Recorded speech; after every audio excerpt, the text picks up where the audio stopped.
Well, I taught for 30 years in Fuller Theological Seminary, which happens to be here in Pasadena. And when I finished those 30 years, I felt that I was through with teaching in institutions. I like to travel around and teach here and there, and I was through with schools and academia and the kind of thing that I had been involved in.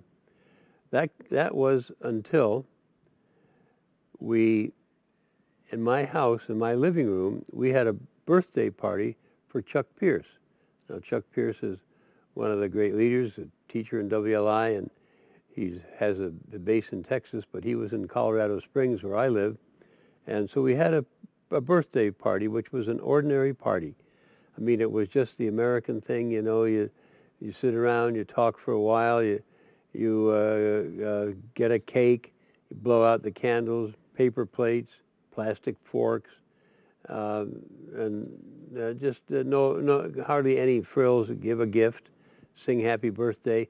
We did all those things, and Cindy Jacobs was at that birthday party, and then all of a sudden Cindy gets this look in her eye, and she says, "Spirit of prophecy, spirit of prophecy," which I thought was very good. I thought that naturally, since this is Chuck's birthday, she's going to prophesy over Chuck Pierce.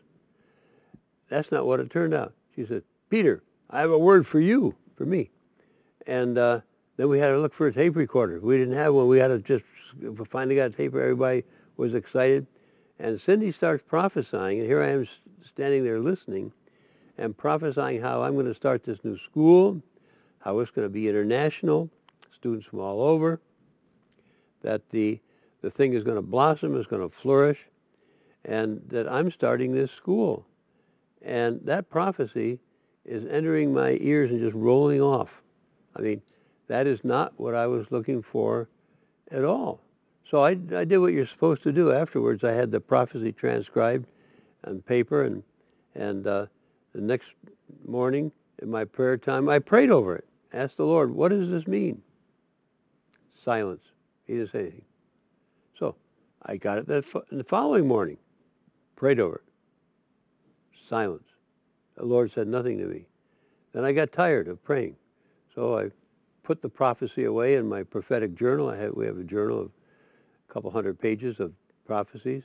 And I went about my business for another month when we happened to be in the same living room in my house, but this time it was a group of apostles gathered together for a social time. We were eating pizza and talking about the future, and I told about how I was going to retire from Fuller, finish my years at Fuller, because I was still teaching part-time. I had 2 or 3 more years to go. And then I said, after that, I'll be traveling around teaching. And so one of the apostles that was there, he's a good friend of mine named Dexter Lowe from Malaysia. He said, "Peter, do you realize what you just told us?